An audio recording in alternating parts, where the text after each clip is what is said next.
미국의 산업혁명부터 산업혁명을 오늘 다루도록 하겠습니다.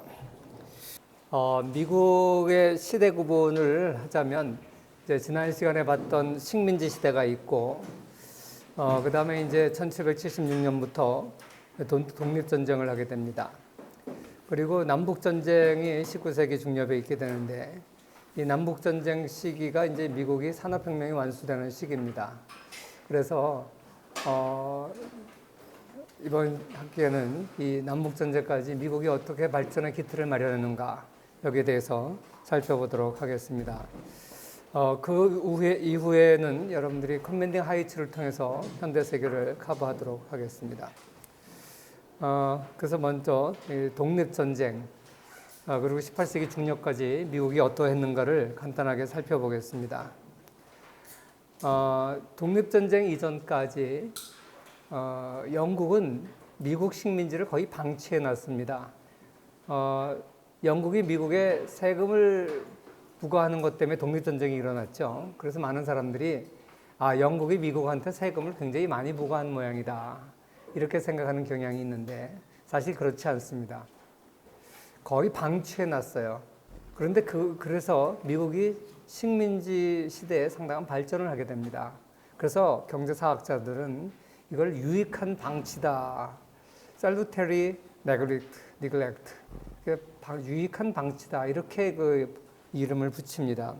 왜냐하면 이 기간 동안에 정치적으로 자치제를 운영했고 또 경제활동이 자유로웠기 때문에 미국 사회가 많은 발전을 이루었기 때문에 이렇게 얘기를 하죠. 그런데 지난번에 봤던 7년 전쟁으로 프랑스랑 전쟁을 하면서 프랑스로부터 이제 7년 전쟁에 승리한 영국은 프랑스 식민지를 다 받게 됩니다. 그래서 영국의 식민지가 4배로 늘어났어요. 그리고 이제 그렇게 커지니까 영국이 이제 미국 식민지도 그렇게 중요하구나, 이렇게 인식을 하면서 간섭하기 시작합니다. 그래서 1763년에 선언선이라고 부르는데 Proclamation Line이라는 것을 설정을 하게 되는데 이 13개 식민지의 경계를 이제 하는 거예요. 왜 그러냐면 이 경계 지역에서는 원주민들하고 자꾸만 잦은 충돌이 있기 때문에 이 원주민들을 타협하기 위해서 경계선을 걷습니다. 그러니까 이걸 영국이 이렇게 하니까 미국 사람들 입장에서는 저거 너머에는 가지 마라, 저 원주민 땅이다 가지 마라, 이러니까 이제 기분이 나쁘죠. 그래가지고 이제 싫어하기 시작했고, 그 다음에 이제 영국이 네덜란드를 견제하기 위해서 항해법을 만들었죠. 그래서 항해법은 영국과 영국의 식민지가 거래할 때는 반드시 영국 베이든지 영국 식민지 베이든지 하고 다른 나라를 경유하지 못하게 했어요. 왜냐하면 이제 네덜란드의 중개 무역을 막기 위한 것이니까. 그런데 사실 항해법에서 미국은 좀 예외로 그냥 간섭을 안 했어요. 그러니까 미국 사람들이 영국을 거치지 않고 네덜란드랑도 무역하고 다른 나라들 프랑스랑도 무역하고 하는 거죠. 그런데 이제 엄밀하게 얘기해서는 항해법의 적용을 받으려면 미국에서 바로 그런 나라로 수출을 못하고 일단 영국 본국을 한번 거쳤다가 가야 돼요. 그리고 이제 영국 배를 써야 되고. 근데 이게 굉장히 미국 사람 입장에서는 귀찮은 거죠. 근데 이런 거를 이제 엄격하게 제한하고 하니까 미국 사람들이 이제 싫어하기 시작했죠. 거기다가 설탕법을 제정을 해서 이 설탕이라는 것은 카리브해에서 이제 재배가 시작돼서 굉장한 수익이 나는 거죠. 그래가지고 이 설탕세를 이제 걷기 시작했습니다. 거기다가 이 영국군이 7년 전쟁이 끝나고 나서 군대를 철수하지 않고 그냥 미국 대륙에 둡니다. 그러니까 미국 사람들이 볼 때는 아니 프랑스군은 철수했는데 왜 영국군은 철수 안 하냐? 우리를 통치하기 위한 것 아니냐? 반발할 수 있죠. 근데 사실 인디안들은 7년 전쟁 당시에 프랑스 편을 들었어요. 그러니까 인디안들은 꼭 전쟁할 때 지는 편을 들어요. 독립전쟁 당시는 또 영국 편을 들어요. 그래가지고 계속 이제 인디안들의 세력이 약화되는데 인디안들이 프랑스 편을 들었기 때문에 전쟁이 끝나고 나서 인디안들이 계속 반발을 했습니다. 그러니까 그 인디안들과의 전쟁을 위해서도 영국군을 주둔시킬 수밖에 없죠. 그런데 해외 주둔할 때 뭐 거대한 막사를 짓는 것도 아니고 숙소가 부족하죠.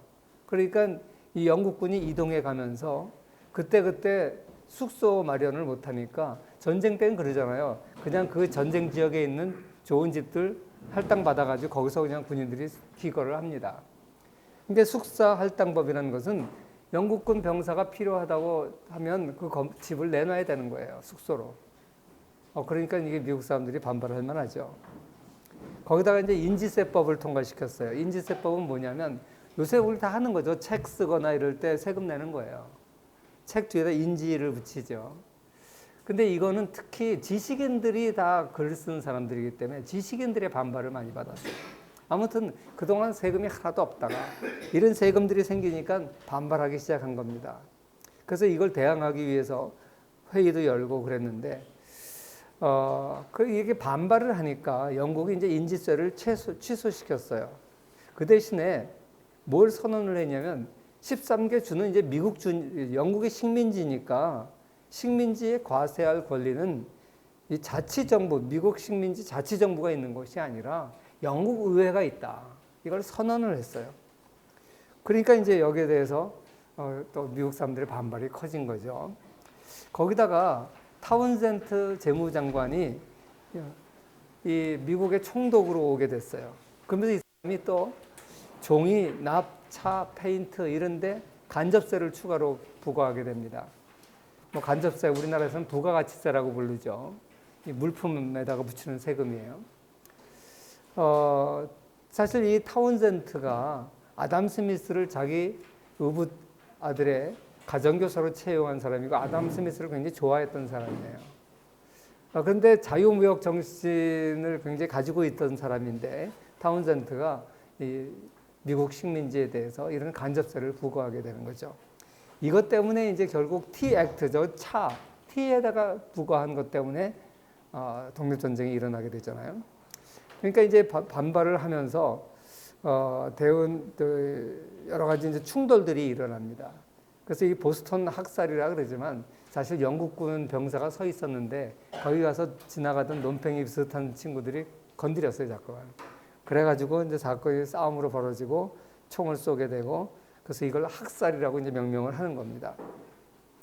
아무튼 이런 갈등 속에서 후임으로 총독으로 오게 된 프레데릭 노스가 이게 타운센트가 한 이 간접세들은 반발만 심하고 별로 실효가 없다. 사실 몇 푼 되지도 않아요. 그래서 이걸 취소합니다. 그러니까 미국 사람들 반발을 잠재우기 위해서 취소를 하죠.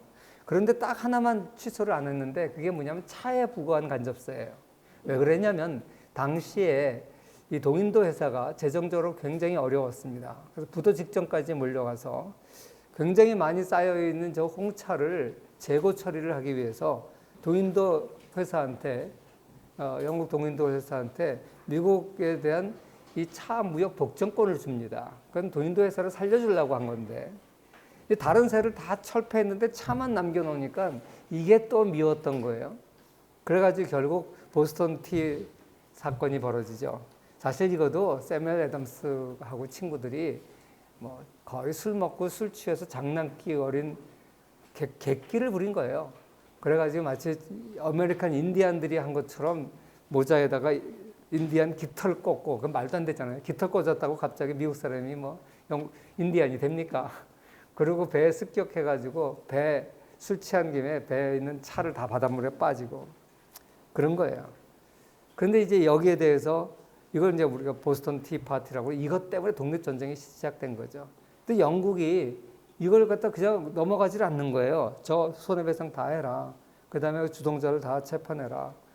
그래가지고 엄격하게 이제 대항을 하니까 이거 안 되겠다. 그래서 이제 대륙 회의를 개최했습니다. 13개 식민지의 대표들을 모아가지고 이거 어떻게 했으면 좋겠냐.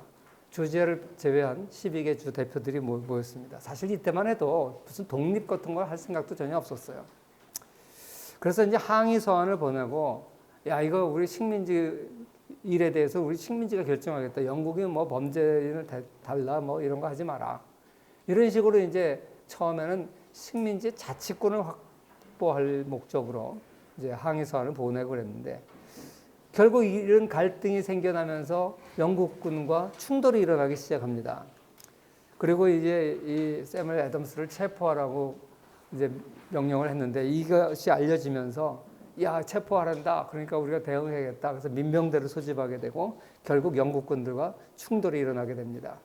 그래서 다시 이제 대륙 회의를 열어가지고 이거 어떻게 했으면 좋겠냐. 이때 이제 군대를 만들고 이제 유혈 충돌이 일어나니까 이제 군대가 필요했던 것이죠. 조지 워싱턴을 총사령관으로 임명하게 됩니다. 조지 워싱턴은 사실 7년 전쟁 당시에 대령으로 영국군에 편입이 됐어요. 사실 미국 사람들은 군대 경험도 별로 없는데 유일하게 그래도 조지 워싱턴이 군 경력이 좀 있었어요. 그래가지고 남북전 7년 전쟁 당시에 대령으로 이제 임명을 받고 전쟁에 가담을 하게 됩니다. 그러니까 이 사람이 유일하게 그래도 고급 장교인 거예요. 그래서 이 사람을 총사령관으로 임명을 해가지고 대륙군을 만들게 되죠. 사실 이 민병대는 굉장히 그 무기도 형편없고 오합지졸이고 반면에 그 영국군은 레드코트라 그러죠. 빨간 군복을 입고 그 총탄이 오는 데서도 질서정연하게 줄 서서 흐트러지지도 않고 세계 최강 군대였습니다. 이 사이에서 전쟁을 해서 이긴다는 건 꿈도 못 꿀 일이었어요, 사실. 근데 프랑스가 도와주고 해가지고 승리를 하게 되죠. 이 독립전쟁을 소재로 한 미국 영화 패트리어트라는 영화가 있습니다. 혹시 여러분 안 봤으면 한번 보기 바래요. 바로 요 배경을 하는 영화라서 재미있고 독립전쟁을 이해하는 데도 좀 도움이 됩니다. 아주 재미있고 잘 만든 영화죠. 아무튼 이걸 벌이면서 1776년 7월 4일에 독립선언서를 발표합니다. 오늘날에도 미국이 4th of July라고 해서 요 날을 독립기념일로 지키게 되죠.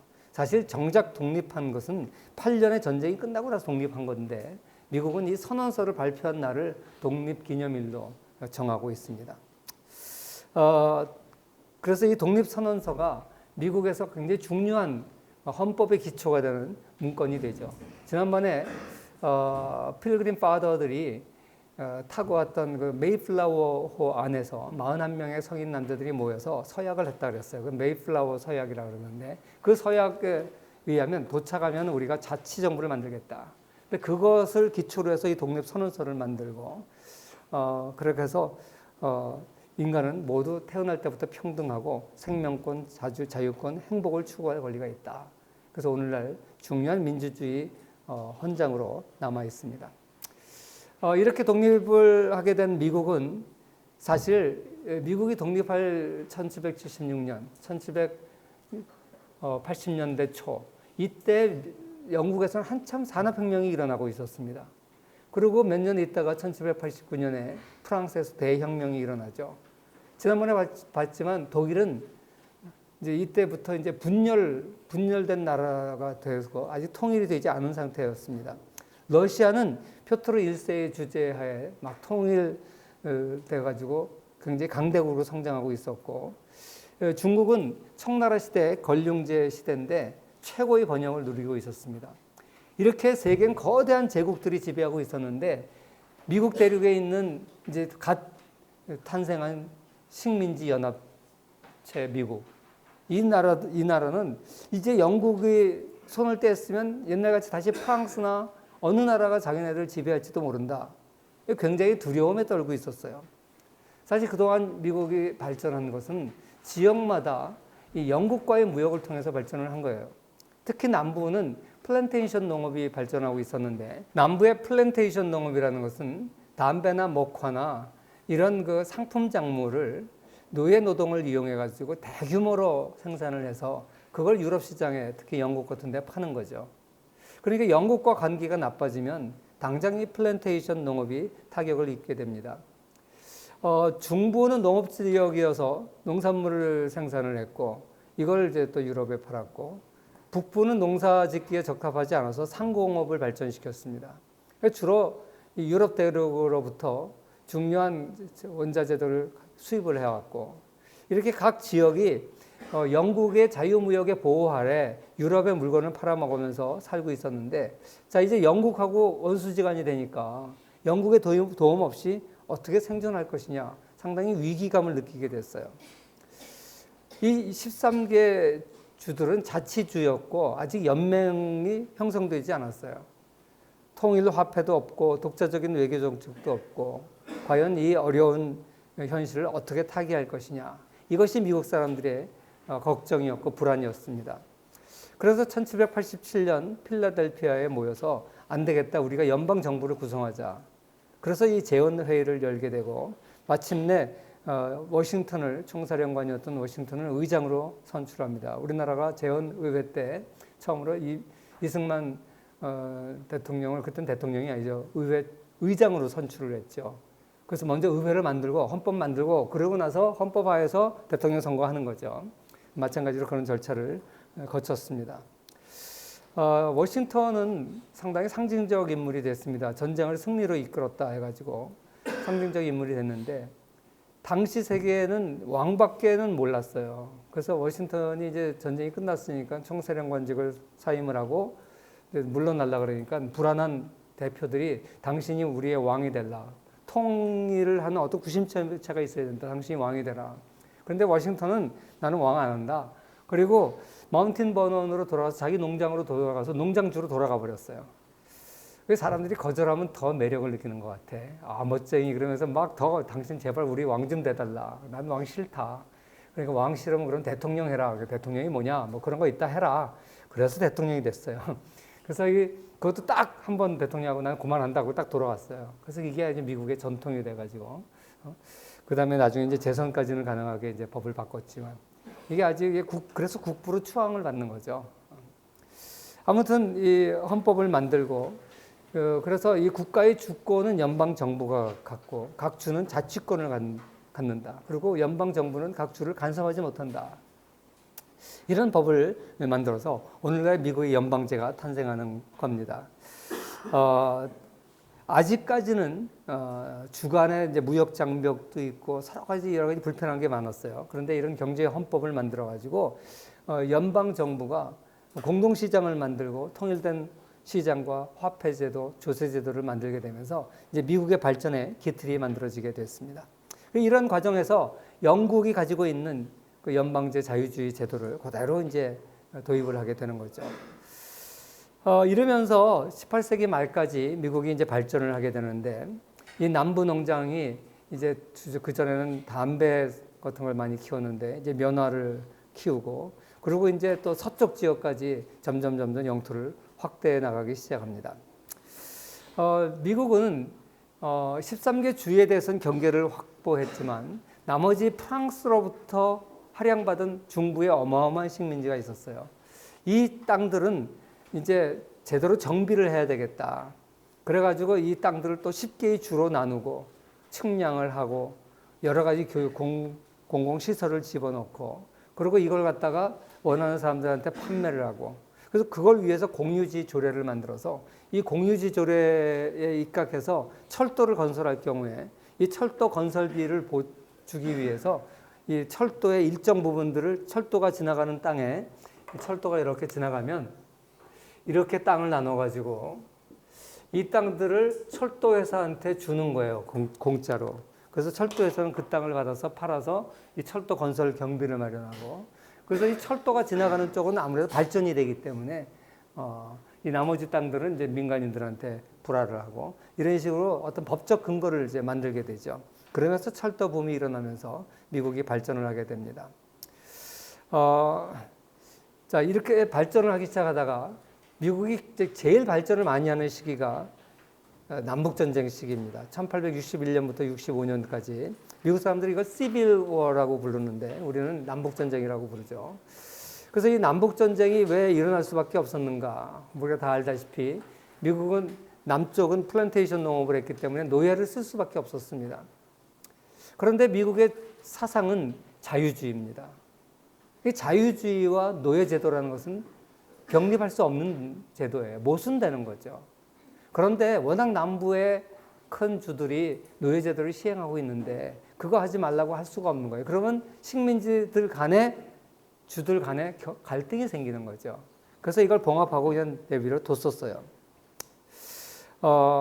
그런데 이제 미국 경제가 서서히 발전하면서 북부 사람들은 이 기독교인들인데 어떻게 기독교인이 인간이 인간을 노예로 삼느냐. 이런 이제 문제 제기를 하기 시작했고, 특히 북쪽에서는 이제 노동력이 필요한 거예요. 그러니까 흑인 노동력이 필요하고 하니까 이렇게 자유로운 사회를 만들기 위해서 노예제도를 폐지해야 된다. 이런 주장들이 나오기 시작했고, 또 영국에서는 이미 3, 40년 전에 노예제도를 폐지했어요. 영국이 폐지하니까 또 스페인도 폐지하고, 이런 기독교 국가들이 전부 기독교 정신에 의거해서 노예제도를 폐지하고 있었는데, 미국만 노예제도를 유지하고 있었어요. 자, 그래서 여론이 이거는 기독교 정신에 맞지 않는 것이다. 이런 여론이 확산되면서 엉클 톰스 케빈 이런 이제 소설들이 널리 읽히면서 흑인도 사람이고 흑인도 우리의 하나님의 형상을 받은 똑같은 인류다. 그러니까 노예를 삼으면 안 된다. 이런 의식이 이제 확산되기 시작하면서 마침내 노예 해방을 선거 공약으로 제시하는 링컨이 대통령으로 선출이 됐습니다. 남부에서는 선거 치르는 동안에 만약에 링컨이 대통령이 되면 남부는 독립하겠다. 이렇게 선언을 했었어요. 그런데 마침내 링컨이 대통령이 됐고, 사실 그 전까지는 민주당이 우세였어요. 남부가 민주당이 우세한 지역이었는데, 링컨은 공화당 후보입니다. 오늘날에는 민주당이 인권을 더 중요하게 여기고, 공화당의 그 보수인데, 이 시대는 반대였어요. 그래서 공화당이었던 링컨이 북부에서 노예 해방을 이제 발표를 하고, 그러니까 남부 7개 주가 탈퇴를 선언했습니다. 그래서 4년 동안 남북 전쟁에 들어가게 되는 거죠. 뭐 우리가 다 알다시피 초기에는 남군이 이겼어요. 그런데 나중에는 이제 북군이 이기게 되죠. 이 과정에 대해서는 여러분 커맨딩 하이츠를 보시고 돈의 힘에도 이게 나오죠. 왜 북군이 이기게 됐는가? 경제적인 원인에 대해서 여러분들이 봤을 줄로 압니다. 자, 아무튼 이렇게 이제 북군이 승리하면서 이 통일 국가로 발전하는 전환점이 됐습니다. 더욱더 연방제가 공고하게 된 거예요. 사실 남쪽은 느슨한 연방제를 하고 있었고 더욱더 공고하게 됐고, 만약에 남군이 그때 이겼더라면 아마 오늘날의 강대국 미국은 출현하지 못했을 겁니다. 사실 이 노예제도를 둘러싼 미국 경제사학계의 논쟁이 있습니다. 그 전까지는 이 노예제도라는 것은 원래 비효율적이라고 하는 인식이 막스주의 경제사학자들 간에 널리 퍼졌던 거예요.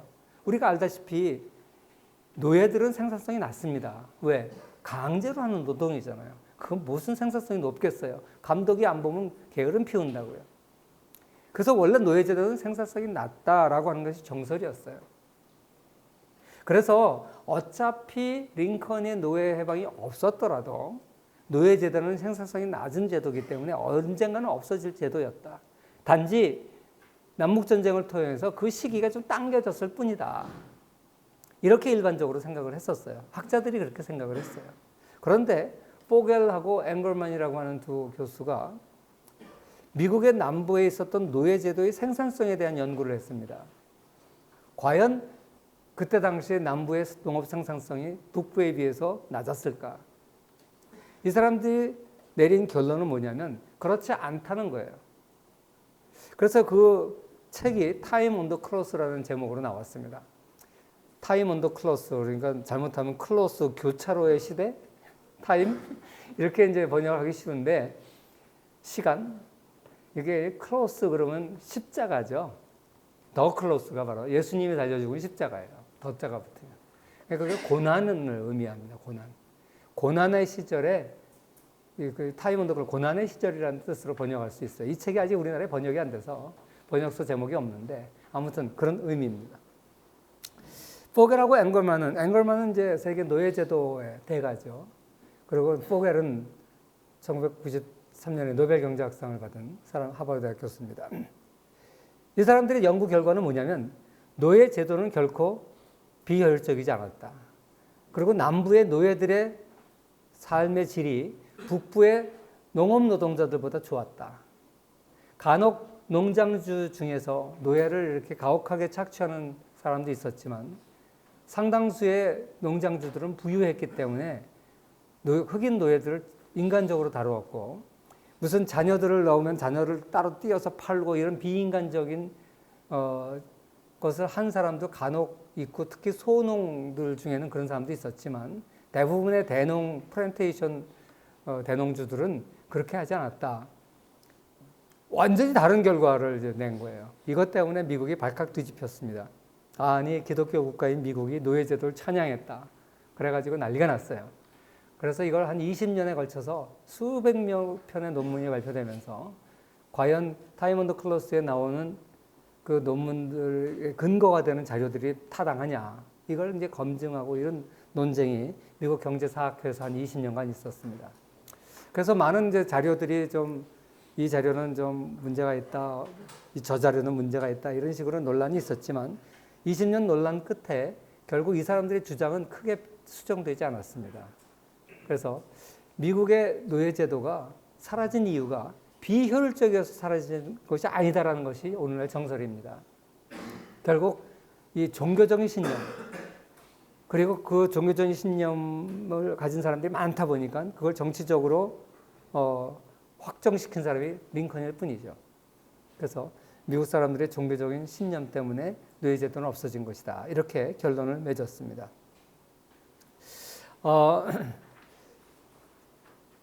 사실 그 옛날에 이 알렉스 헤일리의 뿔이라는 드라마가 있었어요. 미국 드라마죠. 내가 이제 고등학교 다닐 때 이게 한참 유행했었는데, 이게 쿤타 킨테라고 하는 아프리카의 추장의 아들이 미국의 노예로 팔려와가지고 자기는 위대한 추장의 아들 쿤타 킨테다. 그러면서 이 쿤타 킨테가 당하는 어떤 수많은 고난, 이걸 갖다가 이제 드라마화한 건데 아주 인기 있었던 드라마였어요. 이 뿔이라는 드라마 옛날에 있었습니다. 자, 아무튼 이렇게 그 미국 남부제에 대한 이제 학자들 간의 논쟁이 있었고요. 두 번째 이제 또 한 가지는 홈스테드 액트입니다. 홈스테드 액트는 1862년에 남북 전쟁이 1861년에 시작됐어요. 62년에 링컨 대통령이 선언을 해버린 거예요. 이게 무슨 내용이냐면 농토가 없는 사람이 이 공유지인 이 서부 지역에 가서 인지세 $10만 내면, 그리고 5년 동안 자기 그 땅을 인디언한테 화살 맞아 죽지 않고 경작하면 5년 후에 네 땅으로 인정해 주겠다는 거예요. 근데 그 160에이커가 맥시멈인데 160에이커는 어느 정도 넓으냐면 내가 계산해 보니까 20만 평이에요. 아마 우리 흑석동이 한 20만 평 될걸? 그러니까 우리 학교만한 땅을 성인 한 명이 인지세 10불만 정부에 내고 5년 동안 그 땅을 경작하기만 하면 내 땅으로 소유권을 넘겨주는 거예요. 야, 공짜지 공짜. 그게 이제 홈스테드 액트예요. 왜 링컨은 이 법을 남북전쟁이 한참인 1862년에 했을까? 그 이유는 아직 이 남북전쟁이라는 건 동쪽에 있는 13개 주의 전쟁이에요. 아직 전쟁에 들어와 있지 않은 중부지역, 여기 있는 농민들, 사람들, 주민들을 자기 편으로 끌어들이기 위해서 이걸 선언을 했던 것이죠. 이것 때문에 급격하게 서부가 더 빨리 개척이 되게 됩니다. 이 시대를 다룬 영화가 Far and Away라는 영화가 있는데 이 톰 크루즈가 이렇게 젊어요. 니콜 키드만하고 이 사람들이 이렇게 젊었을 때 영화니까 지금 톰 크루즈 많이 늙었죠. 오래된 영화입니다. 근데 지난번에 했던 아일랜드, 감자 기근을 경험했던 아일랜드 사람들, 그 아일랜드 그 소장농의 아들이에요. 너무나 가난해서 먹을 것이 없어서. 그래가지고 이제 미국으로 밀항을 하게 되고, 미국에서 이제 이렇게 땅을 공짜로 준다고 그러니까 그 말은 안 믿어요. 미국에 와가지고 권투 선수가 돼가지고 권투로 이제 돈 벌고 하다가 그리고 이제 이 니콜 키드만은 지주의 딸인데 거기 이제 그 폭동이 일어나가지고 지주들이 이제 다 망해요. 그래서 미국으로 이제 재산을 챙겨서 오게 되고 둘이 다시 이제 미국에서 만나요. 그 아일랜드에 있을 때는 지주의 딸과 그 가난 거름뱅이 청년이었는데 아무튼 이 둘이 이제 미국에서 만나가지고 결국까지 사랑하고 그러면서 여기 보면 이제 그 땅을 차지하는 장면이 나오는데 이 시대가 어떤 시대냐면 그 공유지법에 의해 가지고 이제 공유지를 불화를 민간인들한테 주는데 맨 마지막에 이제 다 공유지가 없어졌어요. 거의 다 없어졌어. 그래가지고 이제 경쟁이 너무 심한 거야. 이 소문을 듣고 막 유럽 사람들이 계속 미국 대륙으로 오게 되니까 이제는 사람이 이제 많고 땅이 부족한 거예요. 그래서 오클라호마에서 이제 주지사가 땅을 이제 160에이커 단위로 딱 잘라놓고 거기마다 길을 꽂아놔요. 그리고 무슨 100m 달리기 하듯이 쫙 이렇게 줄 서가지고 이제 길을 딱 내리면 막 달려가가지고 그 깃대를 먼저 뽑는 사람이 그 자기 땅이 되는 거야. 그게 말도 안 되죠, 어떻게 보면. 근데 이제 이 경쟁을 하는 거예요. 여기서 이제 딱 이렇게 깃대를 두고 흔들면 이 일대는 내 땅이에요. 이걸 하는데 여기서 이제 니콜 키드만이 이제 자기 깃대 하나 잡으려고 열심히 달려가는 거지. 근데 니콜 키드만이 아니죠. 탐 크루즈가.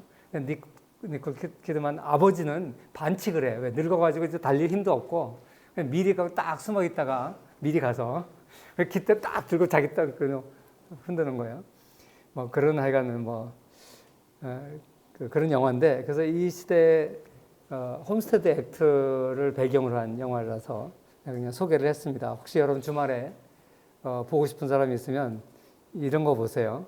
공부도 되고 시험 때문에 안 되겠구나. 아무튼 이렇게 해가지고 이 광활한 서부 지역이 미국 농부들한테 할당이 됩니다. 사실 이렇게 해가지고 인디언의 위험과 그 거친 땅에서 변변한 농기계도 없는 상황에서 이것이 오늘날 미국의 프론티어 정신, 모험 정신을 낳은 거죠. 그래서 스스로 노력으로 꿈을 이룰 수 있다는 미국의 프론티어 정신, 이것이 형성되는 겁니다. 그래서 이 광활한 서부 황무지가 비옥한 경작지로 변하고 인적이 드물었던 서부 지역이 곡물 창고로 변해가는 겁니다. 사실 이런 과정 중에 미국 사람들이 나쁜 짓도 참 많이 했어요.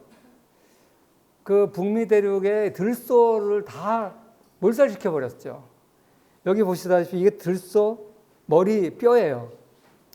심지어 어떤 사람은 하루에 300마리, 2달 사이에 거의 6,000마리의 소를 잡아 죽였대요. 참 이런 무식한 일들을 벌였고, 인디안들은 결국 황무지로 다 쫓겨나서 인디안 보존 지역으로 쫓겨나게 되고 이런 비극이 있었습니다. 이렇게 서부 개척 시대에 또 한 가지 중요한 것은 철도가 등장해서 굉장한 역할을 했습니다. 지난번에 얘기했지만 영국을 제외하고 대부분의 나라의 산업혁명에는 철도가 매우 중요한 역할을 했다고 그랬죠. 됐는데 철도가 중요한 역할을 했는데 로스토라든지 슈페터나 이런 사람들은 미국의 산업혁명을 가능하게 했던 것은 바로 철도 산업 때문이었다. 그래서 로스토 같은 사람은 이 공업화가 일어나는 과정을 테이크오프, 비행기가 마치 활주로를 달리다가 테이크오프하는 단계로 설명을 했거든요. 이 도약 단계라 그러는데 이 도약 단계가 바로 산업혁명 단계입니다. 미국의 산업혁명을 가능하게 했던 산업은 철도 산업입니다. 그래서 사람들은 뭐라 그랬냐면 Everything came from railroad 이렇게 얘기해요. 모든 것이 레일로드에서 왔다. 이 철도 덕분에 동쪽에 있는 애팔레치아 산맥 동쪽에 있는 많은 노동력, 노동 집약적인 산업이 발달했어요. 반면에 서쪽에는 토지가 많으니까 농산물이 싸고 토지 집약적인 재화가 싸요.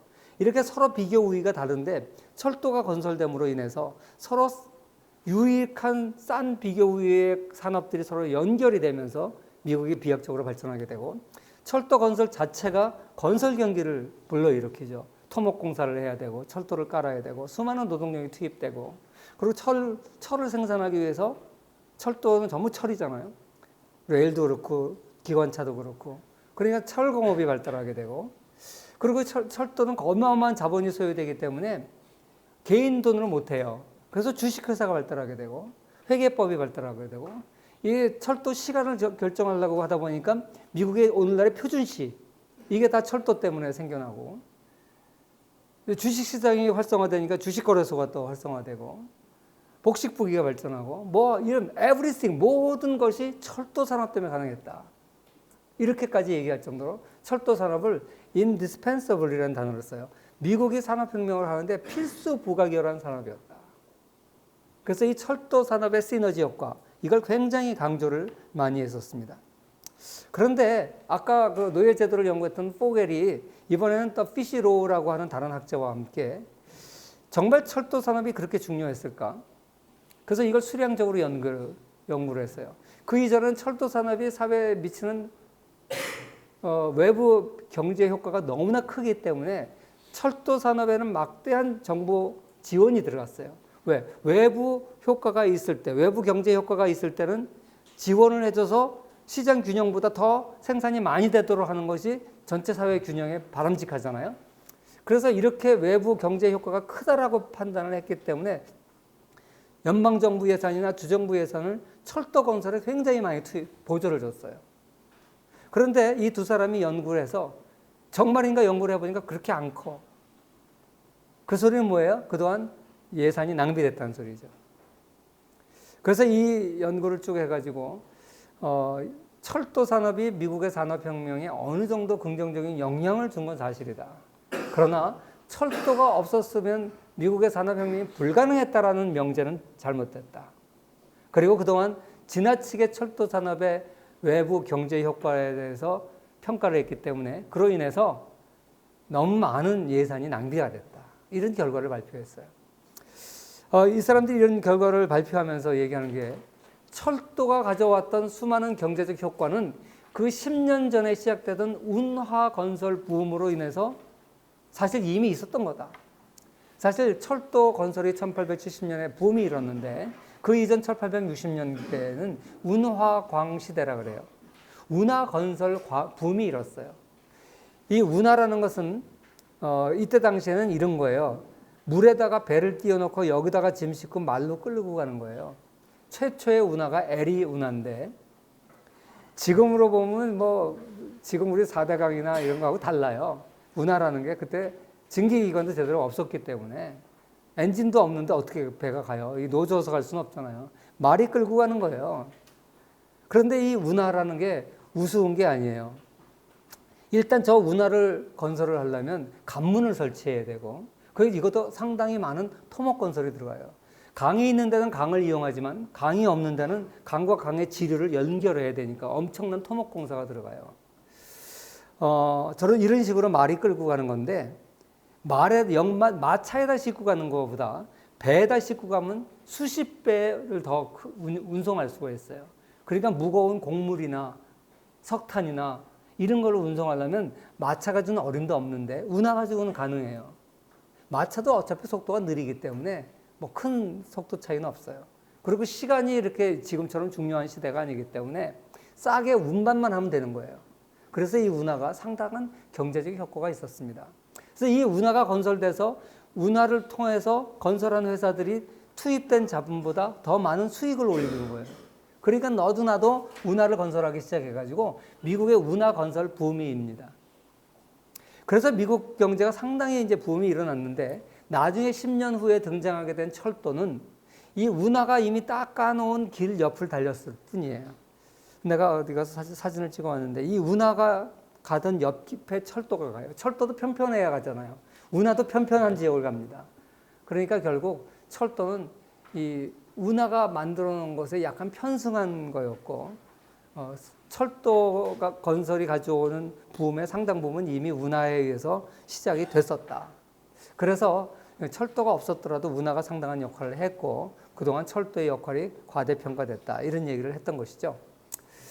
자, 이렇게 미국에는 경제사학자들이 이 시기에 있었던 노예제도라든지 공유지 제도라든지 홈스테드 액트라든지 이런 철도의 경제적 효과 이런 거에 대해서 논란이 있었습니다. 또 미국이 지난 시간에 제2차 경제혁명에서 얘기했듯이 비약적 발전을 가지고 온 뒤에는 이 특허 제도를 잘 활용한 것이 있어요.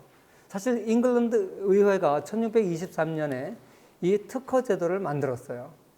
왜 그러냐면 이 왕들이 독점권을 남용을 하게 되니까 그걸 막기 위해서 특허 제도를 만들었습니다.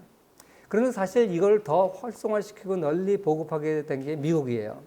미국은 1820년에서 45년 사이에 특허를 받은 사람 중에서 이 전문직이거나 지주가문 출신은 20%에도 미치지 않아요. 반면에 에디슨처럼 교육받지 않는 사람이 40%나 돼요. 그래서 이 특허를 통해서 많은 지적 재산이 보호가 되게 되고 결국 이 특허 때문에 미국의 산업혁명의 붐이 일어나는 거죠. 그래서 지난번에 제2차 경제혁명에서 이 특허제도에 대해서 내가 강조를 했었는데, 자, 그럼 특허제도만 가지고 됐겠느냐? 그렇지 않아요. 특허제도와 함께 사실 이 특허는 기술만 갖고 있으면 무슨 소용이 있어요? 거기다 돈을 대야죠. 그래서 여러분 돈의 힘에서 봤겠지만 JP 모건 같은 자산가가 있었기 때문에, 다시 말해서 월스트리트에 자산가들의 돈이 있었기 때문에 미국의 산업혁명은 가능했습니다. 그래서 이 특허제도와 이 월스트리트의 자본, 이 두 가지가 결합되면서 미국에서는 자본주의적으로 발전하게 되는 거죠. 아마 이 시기에 가장 대표적인 인물이 에디슨일 겁니다. 여러분 그 JP 모건과 에디슨 얘기는 돈의 힘에서 봤죠? 없어요? 돈의 힘에 이거 안 나오나? 내가 이거 월스트리트에서 봤는지 돈의 힘에서 봤는지 모르겠는데, 혹시 JP 모건 얘기 못 봤어요? 표정이 못 본 것 같은데. 그럼 내가 설명을 좀 하겠습니다. 에디슨이 수많은 발명을 했는데 그 중에 가장 위대한 발명이 있다면 아마 전구의 발명일 겁니다. 그런데 에디슨이 전구 발명을 위해서 이미 에디슨 유명한 발명가가 됐었고, 그리고 많은 직원들, 연구원들을 거느린 그런 벤처 사업가였어요. 그런데 에디슨이 전등 발명하기 위해서 연구비가 얼마나 많이 들었느냐면 일주일에 $800가 필요했어요. 이 $800라는 돈은 당시에 중산층 가정의 1년 소득보다 너무 많았어요. 그러니까 남들 1년 소득을 한 주에 다 연구비를 써야 되는 거예요. 그러니까 52주 동안 뭐 어떻게 그 평균 1년 중산층 가족의 52배의 연구비가 1년에 필요했던 거예요. 그러니까 도무지 자기 돈으로는 이게 안 되니까 JP 모건한테 투자를 요청합니다. JP 모건이 지금 JP 모건 그 체이스 미국의 최대 은행 JP 모건이죠. 이 JP 모건에 찾아가가지고 투자를 하라 그러니까 JP 모건이 전기 그걸 뭐에 쓰는 거냐? 지금 이제 막 석유 시대가 열려가지고 과거 고래 기름으로 조명을 하다가 석유로 조명을 하니까 훨씬 싸고 안전하고, 뭐 안전한 거는 아니에요. 그 록펠러가 석유왕 록펠러가 회사 이름을 스탠다드 오일이라고 했죠. 스탠다드라는 뜻이 균질하다는 거예요. 이 석유가 처음에 등장했을 때 우리가 알다시피 석유는 정제할 때 맨 처음에 나오는 건 휘발유, 자동차나 비행기에 쓰는 그 휘발성이 높고, 그 다음에 이제 뽑아내면 뽑아낼수록 점점 휘발성이 약한 것들이 나오죠. 그래서 뭐 경유, 중유, 등유 뭐 여러 가지 종류의 기름이 나오는데 처음에 이게 균질하지 않아서 폭발을 자주 했어요. 그래서 이 스탠다드 오일은 자기네들은 정제를 잘해서 균질하다. 그래서 그 회사 이름을 스탠다드 오일이라고 한 거예요. 그래서 더 잘 팔렸죠. 아무튼 이 록펠러 얘기를 해도 또 굉장히 이제 얘기할 게 많은데, 아무튼 이 당시에 이렇게 석유 시대가 열려서 이제 가로등도 다 석유로 교체가 되고 더 이상 새로운 조명등 원료가 필요 없는데 전기를 가지고 조명을 하겠다 그러니까 그게 필요하나 싶어서 JP 모건이 그러면 전등을 가지고 우리 집을 한번 장식을 해봐라. 그래서 이제 에디슨 연구팀이 JP 모건 집에 와서 지하실에다가 발전기를 설치하고 선을 다 연결해가지고 곳곳에 이제 전등을 설치를 했어요. 그리고 동네 사람 다 불러 모아서 드디어 이제 어느 날 밤에 전등을 하는데 385개 전등을 장식했다 그래요. 딱 스위치를 넣으니까 온 그 건물이 환하게 밝아진 거예요. 그걸 보고 JP 모건이 너무나 놀래가지고 야 이제 저거 이제 투자해야겠다. 그래가지고 $200만 투자를 해요. 그래서 에디슨과 합작을 해서 만든 회사가 에디슨 전기 회사예요. 그게 오늘날 제너럴 일렉트릭이에요. 그래서 그때 당시는 이제 제너럴 일렉트릭이 아니라 에디슨 전기 회사였는데 그 에디슨이 이제 발명가고 JP 모건은 투자한 사람이니까. 그래서 에디슨이 제1대 주주였고 JP 모건이 2대 주주였어요. 그런데 얘기를 조금만 더 하면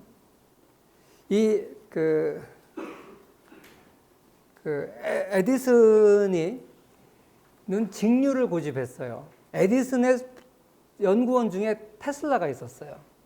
근데 테슬라는 교류를 써야 된다고 주장을 했어요. 에디슨은 직류를 써야 된다고 주장했고. 근데 이 시대만 해도 전기가 처음 발명이 돼서 직류 교류에 대한 개념이 없었는데 사람들은 어떻게 평가해요? 에디슨은 노력형이고 테슬라는 천재형이라 그래요. 근데 에디슨은 계속 직류를 고집하니까 그 테슬라가 쫓겨났어요. 그랬는데 나이아가라 폴 지역에 이제 새로 이제 전기를 만들려면 발전소를 만들어야 되고 발전소는 규모가 커야 규모의 경제가 있고 그러면 한 동네를 다 공급을 해야 될 거 아니에요.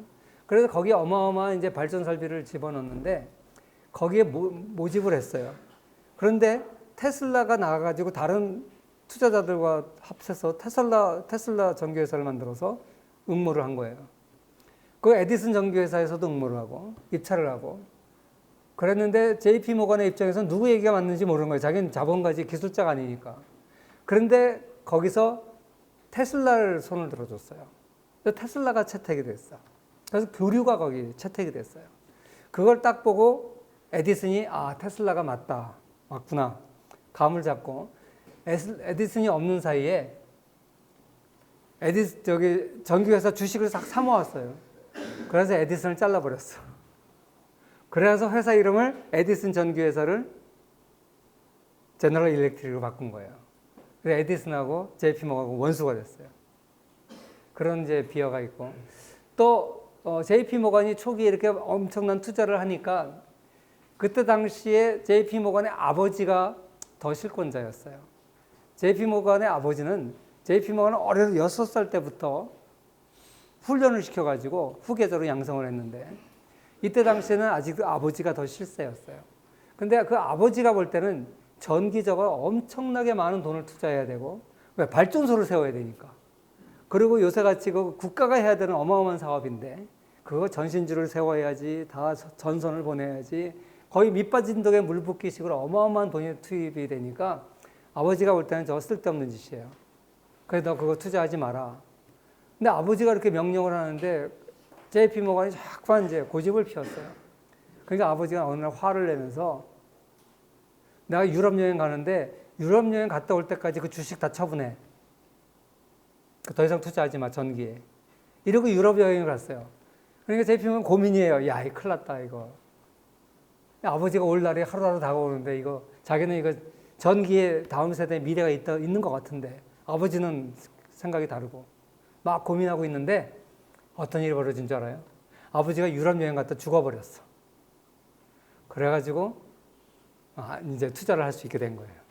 만약에 그때 아버지가 안 죽고 돌아왔으면 어쩌면 이 미국의 전기 산업은 더 뒤에 발전했을지도 모르겠어요. 아무튼 전혀 웃지도 않고 재미가 없나 봐. 넘어갑시다. 난 재밌어서 하는데 나 혼자 신났어. 아무튼 이렇게 미국이 발전하게 된 건 이유는 뭐냐? 아까 얘기했다시피 2차 경제혁명, 이 특허제도를 존중해주고 월스트리트의 자본가가 결합이 되고 그러면서 미국이 발전하게 됐습니다. 내가 이거 얘기한 게 아마 여기서 본 것 같아요. 월스트리트라는 다큐멘터리 10편이 있습니다. 이걸 한번 보시면 지금 내가 한 얘기가 여기 나와요. 내가 이것도 과제로 내줄까 했는데 너무 과제가 많아서 여러분이 비명을 지를까 봐 이거는 다른 과목에서 내가 과제로 한번 내준 적이 있는데 과제는 못 내주지만 여러분 기회가 되면 꼭 한번 보시기 바랍니다. 이걸 보면 록펠러나 카네기나 이런 사람들이 어떻게 미국 산업을 이끌어왔는지 정말 재미있고 아주 유익한 다큐멘터리입니다. 그 중에 하나만 얘기를 하면 아까 내가 록펠러 얘기를 했는데 록펠러 그러면 두 얼굴을 가진 사람이에요. 왜? 헐크가 아니라 록펠러는 한쪽에서 엄청난 칭찬을 받는 사람입니다. 왜냐하면 자선왕이에요. 록펠러는. 또 카네기도 마찬가지죠. 오늘날 미국의 거부들은 자선 사업을 많이 해요. 카네기가 유명한 말을 했어요. 그때 당시에 부자들이 막 생겨나면서 부자들이 돈을 많이 벌고 사치롭게 사니까 이제 기독교 문화권을 가진 청교도 문화를 가진 미국에서 저 사치에 대해서 비판을 하기 시작한 거예요. 그런데 카네기가 뭐라 그랬냐면 부자로 사는 것은 죄가 아니다. 그러나 부자로 죽는 건 죄다. 이 많은 재산을 가지고 죽으면 뭐하냐. 그래서 자선 사업을 굉장히 많이 했어요. 록펠러와 카네기는 서로 정적이었는데 그럼에도 불구하고 이 자선 사업에는 둘이 엄청나게 다 자선 사업을 해서 둘 다 죽을 때 무일푼으로 죽었어요. 왜 카네기하고 록펠러하고 원수가 됐냐면요. 그 다큐멘터리에 보면 이런 게 나와요. 록펠러가 처음에 무일푼으로 이제 석유 산업에 뛰어들 때 이때 미국은 유전 개발이 한참이었어요. 이렇게 유전 개발하는 거 있죠. 근데 록펠러는 석유 산업의 미래는 유전 개발에 있지가 않고 정유에 있다, 정유. 그 정유 산업을 이제 눈독을 들였어요. 그래서 스탠다드 오일사를 세웠는데 이때 당시에 사실 록펠러는 M&A를 통해 가지고 독점한 걸로 유명하잖아요. 그래서 M&A 당해서 회사를 뺏긴 사람들한테 눈물을 많이 흘리게 했기 때문에 악명이 높은 거예요. 그런데 사실 록펠러는 그렇게 M&A도 했지만 사실 굉장한 그 창의적인 우리나라의 정주영 회장 같이 기발한 아이디어를 가진 천재였어요. 록펠러가 초기에 있었을 때는 석유를 지금같이 플라스틱 통 이런 걸로 운반한 게 아니라 이 포도주통 나무로 만들잖아요. 그거로 다 석유를 운반했어요. 그러니까 얼마나 줄줄 새겠어. 나무로 만드니까 조금만 처음에 새 걸 때는 잘 안 새겠지만 좀 지나면 새죠. 그래서 록펠러가 최초로 이 석유통을 플라스틱이 아니라 그때 쇠겠지만 쇠로 만든 사람이에요. 그 다음에 당시에는 이렇게 통으로 운반을 포도주통 같은 걸로 운반하는데 주로 운반을 철도로 했어요. 미국에 철도 붐이 생겨가지고 철도 건설이 막 일어나는데 이 철도 회사들이 지금처럼 나라에서 운영하는 게 아니라 전부 수천 개의 철도 회사들이 독립적으로 운영하는 거예요. 철도 회사 간에 노선이 중복되면 피 터지는 경쟁도 했고 가격 하락 경쟁. 그러다가 한 회사가 죽고 다른 한 회사가 그 라인을 독점하게 되면 이제 그동안 피해 본 거를 만회하기 위해서 운송비를 10배로 올리는 거예요.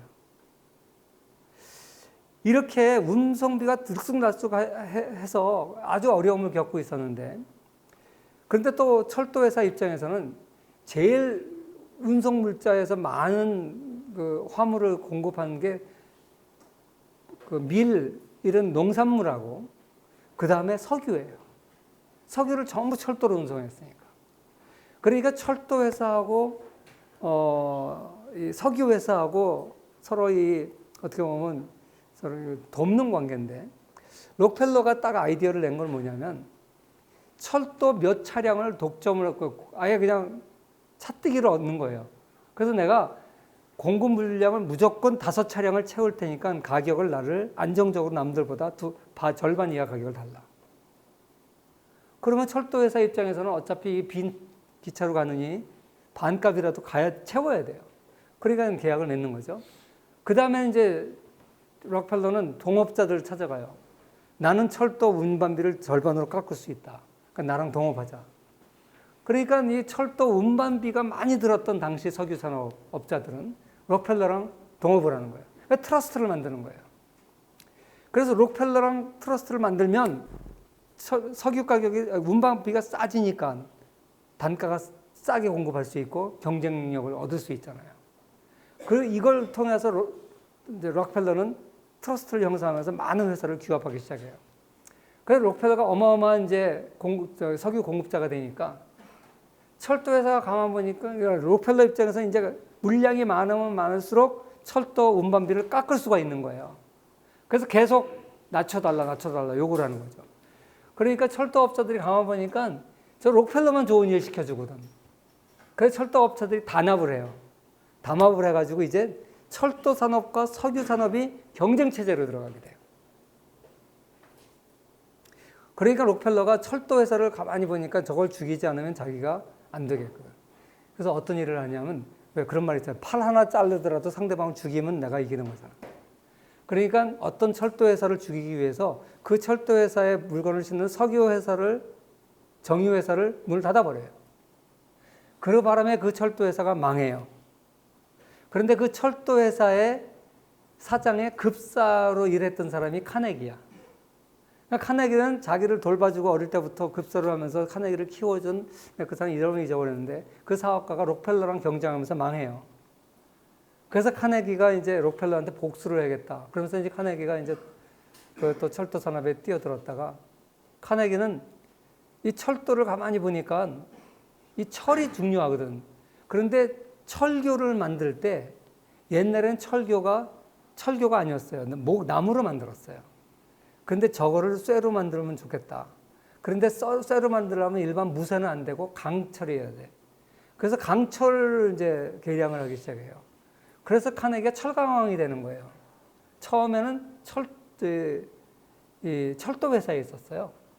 그러다가 이제 그 철강을 이제 개발을 하게 되고 그래서 이제 철강 왕 카네기가 되는 거죠. 밴더빌트는 이제 철도 왕이고, 그리고 이제 이 철도 회사랑 이제 록펠러가 경쟁을 하다가 가만히 보니까 어느 날 회사에 와서 이렇게 보니까 이 정유 회사 안에는 수많은 파이프가 지나가잖아요. 정유를 하느라고. 그래서 그 정유 시설 안에 파이프 라인이 많은데 록펠러가 어떤 생각을 하냐면 저렇게 파이프라인이 많은데 석유들이 저 파이프라인 통해서 가는데 왜 도시와 도시도 파이프라인으로 연결하면 안 되냐? 그러면 굳이 철도 회사하고 경쟁할 필요 없잖아. 그래서 이 아이디어를 딱 생각해낸 거예요. 그래서 자기가 계산을 해봐요. 남의 땅을 파이프라인을 깔을 경우에 얼마나 사용비를 줘야 될까? 그리고 그 쇠로 된 파이프라인을 깔 경우에 비용이 얼마 될까? 그때 당시에 아무도 그 상상을 못해서 그 어마어마한 비용을 어떻게 감당을 하냐. 그런데 이게 파이프라인을 한 번 깔면 10년이고 100년이고 쓰니까 그 철도비를 생각하면 이게 더 쌀 수도 있겠다. 그 계산을 해보고 타산이 있다고 생각하고 파이프라인을 깝니다. 그러니까 철도는 이제 망한 거예요. 그래서 석유 산업의 정유서로부터 정유시설로부터 소비자까지 파이프라인을 최초로 깐 사람이 록펠러예요. 그러니까 보세요. 수많은 기술 혁신을 한 사람이에요. 록펠러가 그냥 독점만 해서 돈을 번 사람이 아니라 우리가 지금 경제학에서는 규모의 경제 이걸 이해했던 사람이고 혁신을 할 줄 알았던 사람이에요. 그래서 수많은 경쟁자를 물리치고 그 사람들 다 통합하고 어마어마한 미국의 거부가 된 거죠. 그래서 록펠러 그러면 선한 측면과 악한 측면이 다 있어요. 악한 측면으로 그동안 욕먹었던 것은 이 M&A 과정에서 피도 눈물도 없는 M&A를 해서 거기서 회사를 뺏긴 사람들은 록펠러 욕하죠.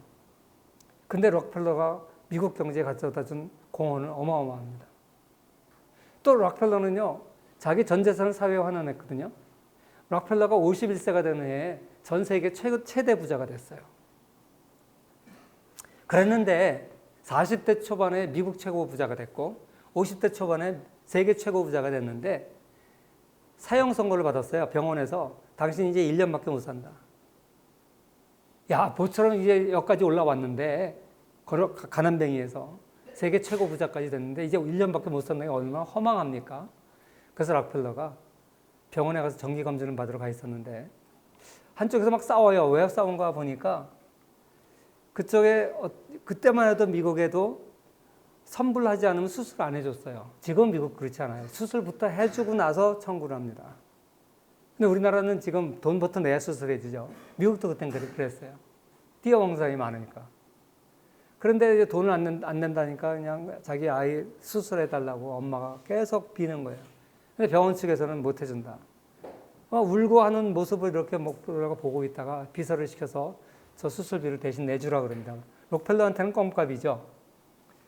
그 얘기가 전해졌는지 그 울던 아주머니가 막 너무너무 감사하면서 고맙다 그러면서 어느 분인지 모르지만 정말 감사하다고 하나님의 축복이 임하기를 막 그러니까 록펠러에서 멀티에서 그걸 보고 있으면서 집에 와서 일기를 쓰는데 내 평생에 이렇게 기뻤던 날은 처음이다. 남을 도와준다는 게 이렇게 기분 좋은 일인지를 처음 알았다. 록펠러는 원래 어머니가 독실한 크리스찬이었고 11조를 어릴 때부터 가르쳐서 이 세계 최고의 부자가 되면서도요, 교회 11조는 꼬박꼬박 한 사람이에요. 10분의 1은 하나님한테 바친 사람이에요. 그러니까 11조만 해서 얼마나 많은 돈을 바쳤겠어요. 그런데 이 일이 있고 나서 하나님한테 기도를 합니다. 하나님, 내가 이제 재산이 많은데 얼마 못 산다 그러는데 내가 지금까지 벌어놓은 이 돈 가지고 사람들을 이렇게 도와주고 이렇게 할 수 있는 시간만 날 목숨을 연계시켜달라. 그렇게 기도를 해요. 그리고 록펠러가 51세 때인데 몇 살까지 산 줄 알아요? 97세까지 살았어요. 야, 딜 잘했죠, 하나님하고. 자그마치 46년을 더 살았어요. 착한 일을 많이 해서 축복을 받았는지 아니면 엔돌핀이 많이 나와서 오래 살았는지 뭐 의사의 오진인지는 뭐 난 모르겠어요. 아무튼 이건 역사적 사실입니다. 그래서 록펠러는 카네기는 카네기 공대니 뭐 자기 이름 넣어서 이렇게 기증을 했는데 록펠러는 자기 이름을 하나도 안 넣었어요. 시카고 대학 뭐 이런 거 다 록펠러가 세운 거예요. 수많은 교회를 세우고 또 도서관을 세우고 대학을 세우고 록펠러 재단은 있죠. 이렇게 해가지고 정말 그 두 얼굴을 가진 사람. 한쪽에서는 독점을 일으킨 나쁜 얼굴. 또 하나는 정말 자선을 많이 하고 사회에 창의적인 기술 혁신을 해가지고 거대 기업을 일군 두 얼굴을 가진 사람인데 사실 미국의 대부분의 사업가들이 그래요. 왜냐하면 이 시대에는 독점이 나쁘다는 인식이 없었어요. 독점이 나쁘다. 나중에 루즈벨트 대통령이 20세기 최초의 대통령 루즈벨트였는데 록펠러를 불렀습니다. 그때는 록펠러 불러가지고 왜 트러스트를 하냐? 트러스트 하지 마라. 뭐 하여간 회의하려고 불렀는데 록펠러가 안 갔어요. 그래가지고 건방지다고 엔티트러스트로를 활성화시켜가지고 이제 독점 기업들을 때려잡기 시작합니다. 근데 록펠러가 뭐라 그랬냐면 내가 뭘 잘못했냐? 난 잘못한 거 진짜 없다. 나는 합의해서 트러스트를 만들었고 기술 혁신했고 그래도 난 법 어긴 거 하나도 없다. 죽을 때까지 록펠러는 자기가 독재자고 독점 자본가고 자기가 나쁜 짓 안 했다고 믿고 죽었어요. 그래서 이 시대에 미국의 1900에서 1920년까지를 진보의 시대라 그래요. 그때는 미국에서도 공산당 활동이 많았고 노사 간의 파업도 많았고 미국에서도요 엄청나게 공산당이 파업을 많이 했습니다. 미국에서 파업을 한번 하면 미국 사람들은 총 갖고 있잖아. 그러니까 미국 사람들은 파업하면 총 갖고 나와요. 그러니까 저쪽 경찰도 총 갖고 나오고 경찰이 그 총을 못 당해내. 그래서 미국에서는 큰 파업이 일어나면요 군대가 탱크 몰고 나옵니다. 그 시카고 풀만 스트라이크라고 해서 시카고는 철도 중심지니까 시카고에서 파업이 일어났을 때는요 바리케이트를 철도 차량으로 치고 여기다 쇳덩어리 넣어가지고 박격포도 만들고 그렇게 이제 전쟁이에요, 전쟁. 그때 이제 미국 연방군이 들어가가지고 탱크 밀고 들어가서 이제 진압을 했는데 그때 루즈벨트, 아이젠하워가 대령이었어요. 메가더 이런 사람들이 대령 때야. 아무튼 그런 시대를 미국도 겪습니다. 20세기 초반에는 이런 사람들이 대자본가들이 생겨나고 그러면서 굉장히 극심한 막스주의에 기초한 과격한 노사 갈등도 생겨나고 이러한 갈등을 겪으면서 미국이 발전하게 되는 것이죠. 한번 이거 보시면 굉장히 도움이 많이 될 겁니다. 그래서 미국은 19세기 말에 세계 최대의 경제 강국으로 발전하게 됩니다. 그래서 건국 시기보다 영토가 10배로 늘어나고 45개 주가 되고 독립한 지 118년 만인 1894년에 세계 최대의 경제 강국으로 발전하게 되는 거죠. 그래서 여기를 보시면 1880년에 미국과 영국은 세계 공업 생산량이 똑같이 되고 이건 전체 세계 공업 생산량 100으로 봤을 때 1840년, 즉 영국이 산업혁명을 마쳤을 때는 영국이 세계 공업 생산량의 45%를 장악했어요. 그러니까 영국을 세계의 공장이라고 불렀어요. 그랬는데 1880년이면 남북전쟁이 끝나고 15년 후입니다. 이때 미국은 영국과 동등한 지위가 되고 19세기 말로 가면 미국이 이렇게 영국의 지위를 거의 차지하게 되고 1913년 즉 제1차 세계대전 직전에 가면 독일도 이제 미국을 추월하게 됩니다. 그리고 미국이 막대한 생산량을 가진 어마어마한 강대국으로 발전하게 되는 것이죠. 여기까지 미국의 산업혁명을 했고요. 나머지 이제 20세기 얘기는 여러분들이 커맨딩 하이츠를 아마 1, 2, 3편을 지난 시간까지 봤을 텐데 거기에 보면 20세기 경제사 얘기가 잘 나와 있고 또 나머지 5, 6, 7, 4, 5, 6편을 보면 나머지 그 나라들의 발전상을 우리가 볼 수 있을 겁니다.